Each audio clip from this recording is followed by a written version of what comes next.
ஓம்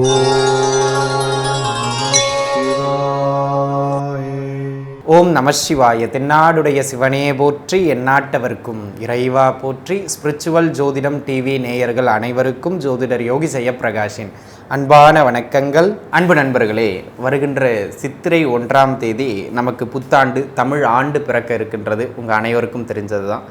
அதிலிருந்து அப்படியே ஒரு 16 நாட்கள் தள்ளி மே 1ஆம் தேதி குருவின் பெயரும் நடைபெற இருக்கின்றது. மேஷத்திலிருந்து ரிஷபத்திற்கு நகர இருக்கின்றார். அதுவும் ஒரு வருட பலன் தான், 12 மாதத்திற்கான பலன். இதுவும் 12 மாதத்திற்கான பலன் தான். ஒரு 15 நாட்கள் தான் முன்பின் அமைகின்றது. இந்த வருட பலனுக்குள் அந்த குரு பெயர்ச்சியும் அடங்கிவிடும். அதனால் நம்ம என்ன பண்ண போகிறோம் இந்த பதிவில் அப்படின்னு கேட்டிங்கன்னா, இந்த தமிழ் புத்தாண்டும் குரு பெயர்வும் ஒன்று சேர்ந்தார் போல உங்களுடைய ஜென்ம ராசிக்கு பொது பலன் அடிப்படையில் என்ன மாதிரியான நற்பலன்களை வழங்கப் போகின்றது, எங்கெல்லாம் சிறப்புகள், எங்கெல்லாம் சற்று நிதானமாக இருக்க வேண்டும், பரிகாரங்கள் என தேவைப்பட்டால் என்ன பரிகாரங்கள் செய்யலாம் அப்படிங்கிறதான் பார்க்க போகிறோம். இந்த ஆண்டு முழுக்கவும், இந்த 12 மாதங்கள் முழுக்கவும் பார்த்திங்க அப்படின்னு சொன்னால் ராஜ கிரகங்களை வைத்து தான் நம்ம பலன் கணிக்க போகிறோம்ங்க. அந்த வகையில் இந்த 12 மாதங்களுக்கும் கும்ப ராசிதனில் சனி பகவான் நிலை பெற இருக்கின்றார். மீனம் மற்றும் கன்னி முறையே ராகு பகவானும் கேது பகவானும் அடுத்த 12 மாதங்களுக்கு நிலை கொள்ள இருக்கின்றார்கள். அதனை அடுத்ததாக குரு பகவான் ரிஷப ராசிதனில் 12 மாதங்களுக்கு நிலை கொள்ள இருக்கின்றார். இந்த ராஜ கிரகங்களின் அடிப்படையில் இந்த ஆண்டு எப்படி அமைகின்றது, உங்களுக்கு என்னவெல்லாம் செய்யலாம், வாருங்கள் தொடர்ந்து விரிவாக பார்க்கலாம். மீனராசி நேயர்களை, மீனத்தை பொறுத்த மட்டிலும் இந்த ஆண்டும் இந்த குரு பெயர்வும் சொல்கிற அளவுக்கு பெருசாக ஒன்றும் ஏற்றம் அப்படின்னு என்னால் சொல்ல முடியாதுங்க. உங்களுக்கு நான் பெருசாக விவரிச்சும் பலன் சொல்ல போகிறது இல்லைங்க, சரிங்களா? எங்கெல்லாம் முதல்ல ஏற்றம் அப்படிங்கிறத பார்த்துருவோம். அதுக்கு முன்பு கிரக நிலைன்னு பார்த்துக்கிட்டிங்கன்னா, உங்களுக்கு ராசிலேயே ராகு, 7 கேது, 12 சனி, 3 குரு, இதுதான் இந்த ஆண்டு கிரக நிலை.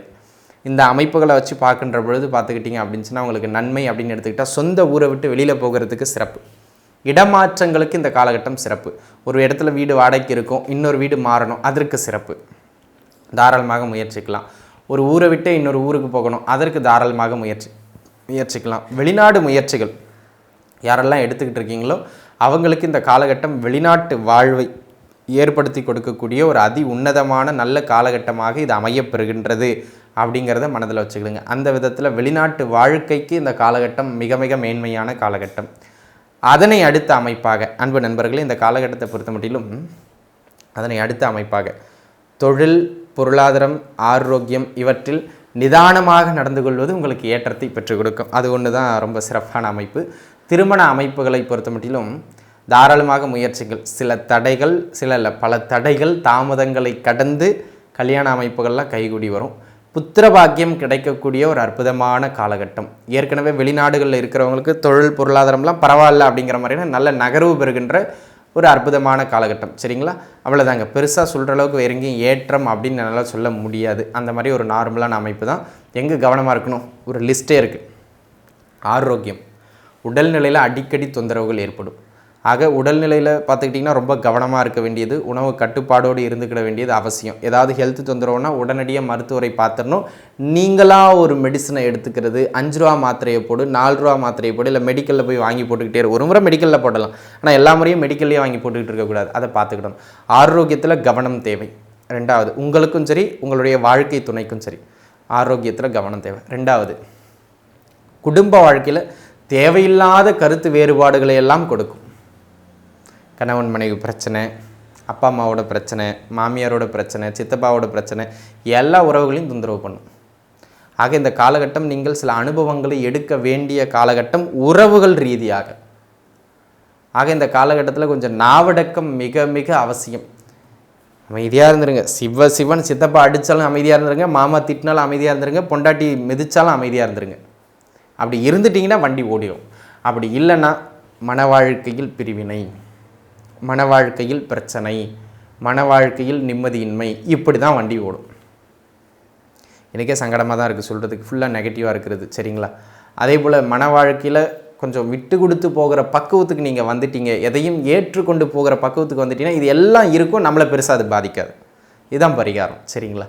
அதனை அடுத்த அமைப்பாக பருவ வயது பிள்ளைங்க வீட்டில் இருக்காங்க அப்படின்னு சொன்னால் படிப்பில் ஆர்வம் குறைவது, நட்பு வட்டாரங்களோடு சேர்ந்து சுற்றுறதுல ஆர்வம் அதிகரிக்கக்கூடியது.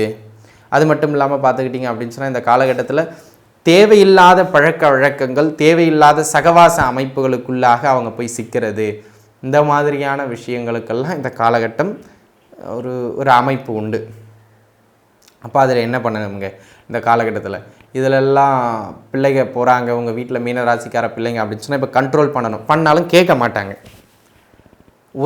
நம்மளையே எதிர்த்து பேசுவாங்க, தகப்பனாரையே எதிர்த்து பேசுவாங்க, அண்ணனையே எதிர்த்து பேசுவாங்க, அம்மாவையே எதிர்த்து பேசுவாங்க. அப்படி தான் வண்டி ஓடிக்கிட்டு இருக்கும். ஆக மீனராசி நேயர்கள் பிள்ளைகள் உங்கள் வீட்டில் இருக்காங்கன்னா படிப்பில் ஆர்வம் குறையும், கொஞ்சம் ஃபெயில் ஆகிறதுக்கான வாய்ப்போ அல்லது படிப்பில் ரொம்ப மந்தமாகிறதுக்கான வாய்ப்போ உண்டு. தேவையில்லாத நட்பு வட்டாரங்களால் புது புது பழக்க வழக்கங்களை கற்றுக்கிட்டு கொஞ்சம் பேர் கெடுக்கிறதுக்கான வாய்ப்புகளும் மிக மிக அதிகமாக உண்டு. அந்த விதத்தில் கொஞ்சம் பார்த்துருக்கணும். பெரியவங்களாக இருக்கீங்க, ஒழுக்க தடுமாற்றங்கள், கல்யாணம் ஆகிருக்கும், வேறு இடத்துல வேறு பெண்ணோட தொடர்பில் பேசிக்கிட்டு இருப்பார். ஆண்களாக இருந்தாலும் சரி, பெண்களாக இருந்தாலும் சரி, இந்த மாதிரியான சில விஷயங்கள்லாம் பிரச்சனைகளை உண்டு பண்ணும். அதை கொஞ்சம் பார்த்துக்கிடுங்க. அதனை எடுத்ததாக பொருளாதார ரீதியாக அகலக்கால் வைத்தீர்கள் என்றால் இந்த காலகட்டம் கடன் அமைப்புகளில் சிக்கும், அதுவும் பெருங்கடனில் சிக்கும். மீண்டு வர்றதுக்கே வருட கணக்காகும். அந்த விதத்தில் பொருளாதார ரீதியாக எதிலும் அகலக்கால் வைக்க வேண்டாம். கடன் சுமைகளை அதிகரிக்கின்ற ஆண்டாக இந்த ஆண்டு அமைகின்றது அப்படிங்கிறத மட்டும் நீங்கள் மனதில் வச்சுக்கிட வேண்டியது அவசியம். அதை நீங்கள் பார்த்து மனசில் வச்சுக்கிடுங்க. இல்லை அப்படின்னு சொன்னால் அது தேவையில்லாத பொருளாதார நெருக்கடிகளை எல்லாம் உங்களுக்கு ஏற்படுத்தி விட்டு சென்றுவிடும். அந்த விதத்தில் பொருளாதாரத்தில் மிக மிக மிக மிக நிதானமாக இருக்க வேண்டியது அவசியமானது. பார்த்துக்கிடுங்க. அதனை அடுத்த அமைப்பாக தொழிலெல்லாம் அகலக்கால் வைக்காதீங்க. தொழில் முதல்ல பண்ணிக்கிட்டு இருக்கீங்க அப்படின்னு சொன்னால் ஓடுதா, முதலீடு போட்டிருக்கீங்களா, அதை மட்டும் நகர்த்துங்க. அதை நகர்த்துறதுக்கே உங்களுக்கு பெரும்பாடு பட வேண்டியதாக இருக்கும். இதில் கூடுதலாக முதலீடு போடுறது, இன்னும் 10 பேர்த்து ஆளை கூப்பிட்டு இன்னொரு பிரான்ச் ஓப்பன் பண்ணுறது, தொழிலை விரிவுபடுத்துறது, இந்த வேலையெல்லாம் விட்டுருங்க. இந்த தொழில் விரிவுபடுத்துறதுங்கிறதையே விட்டுருங்க. இந்த தொழில் அமைப்புகளெல்லாம் உங்களுக்கு பெரிதாக ஏற்றங்கள் கிடையாது அப்படிங்கிறதையும் நீங்கள் புரிஞ்சுக்கிடணும். அந்த விதத்தில் அன்பு நண்பர்களே, இந்த காலகட்டம் தொழில் பொருளாதார ரீதியாக ஒரு மந்தத்தன்மைதனை ஏற்படுத்தும் அல்லது நட்டத்தன்மையினை ஏற்படுத்தும். பெருசாக இதில் இன்வெஸ்ட் பண்ணி பெருசாக நஷ்டத்தில் சிக்கிக்கிடாதீங்க. தொழிலில் வேலை வாய்ப்புகள்லையும் சரி, சிறப்பான வேலை கிடைக்கும் அப்படின்லாம் என்னால் சொல்ல முடியாது. கிடைக்கிற வேலையை எடுத்துக்கிட்டு போங்க. வேலை கிடைக்கும், அவ்வளோதான். அது சிறப்பான வேலைலாம் என்னால் சொல்ல முடியாது. கிடைக்கிற வேலையை எடுத்துக்கிட்டு போங்க, சரிங்களா? அதே போல் அன்பு நண்பர்களே, இந்த காலகட்டம் ஆரோக்கியம், தொழில், பொருளாதாரம், வண்டி வாகனத்தில் கவனம், இந்த மாதிரி எல்லாவற்றிலும் கவனமாக இருக்கணும் அப்படிங்கிற மாதிரியான ஒரு ஆண்டு, சரிங்களா? உச்சந்தலையிலிருந்து உள்ளங்கால் வரை எல்லாவற்றிலும் கவனமாக இருக்கணும். உறவுகளில், பொருளாதாரத்தில், ஆரோக்கியத்தில், தொழிலில், வேலையில், எல்லாவற்றிலும். அடா பாவி, உன் வீடியோ பார்த்தது தப்பாக போச்சு அப்படின்னு தான் இப்போ பல பேர் யோசிப்பீங்க, கீழே திட்டி கமெண்ட் போடுவீங்க. அன்பு நண்பர்களே, கோச்சாரம் இதுக்குன்னு 20% பலம் உண்டு. இந்த 20%க்கு உட்பட்டு தான் இந்த தீய பலன்கள்லாம். உங்கள் சுயஜாதகம் வலுவாக இருக்குது, நல்ல தசாபுக்தி போகுது, இந்த தாக்கங்கள் பெருசாக இருக்கவே இருக்காது, பெருசாக தெரியவே தெரியாது, தட்டி விட்டு போயிட்டே இருக்கலாம். சுயஜாதகமும் பலம் இழந்துருச்சு, இந்த சரியில்லாத தசாபுக்தி போகுது, இப்போ சேருதுன்னா பின்னடைவு ரொம்ப பலமாக இருக்கும். அப்போது இதுலேயுமே அகலக்கால் வைக்காமல் நீங்கள் இருந்துக்கிறது மிக மிக அவசியமானது அப்படிங்கிறத மனதில் வச்சுக்கிடுங்க. ஆக அன்பு நண்பர்களே, இந்த காலகட்டம் அனைத்திலும் நிதானமாக இருக்க வேண்டிய காலகட்டம் அப்படிங்கிறத நீங்கள் உணர்ந்து செயல்படணும். எதுலேயும் அகலக்கால் வைக்கக்கூடாது. 9ஆம் இடத்திற்கு இந்த காலகட்டத்தில் சில நல்ல தொடர்புகள் இருக்கிறதுனால இறுக பிடிச்சிங்க, இறையை இறுக பிடிச்சிங்க. உங்களுடைய இஷ்ட தெய்வம் எதுவோ, எந்த தெய்வத்தை நினைத்தால் மன சரணாகதியை உங்களால் வெளிப்படுத்த முடியுமோ அந்த தெய்வ வழிபாட்டை இறுக பிடித்து கொள்வது உங்களுக்கு மேன்மை தரும். எதுலேயும் அகலக்கால் வைக்காமல் இருப்பது அதற்கு துணை புரியும். ஆக அன்பு நண்பர்களே, இந்த ஆண்டு எல்லாம் வல்ல இறை பேராற்றலால் நீங்கள் சற்று எளிமையாக கடந்து வர எல்லாம் வல்ல மக்கட்பேரும் மஞ்சுநாதீஸ்வர பெருமானை நான் பிரார்த்தனை செய்து கொள்கின்றேன். அனைவரும் நன்றாகவே இருப்பீர்கள். வாழ்க வளமுடன். நன்றி.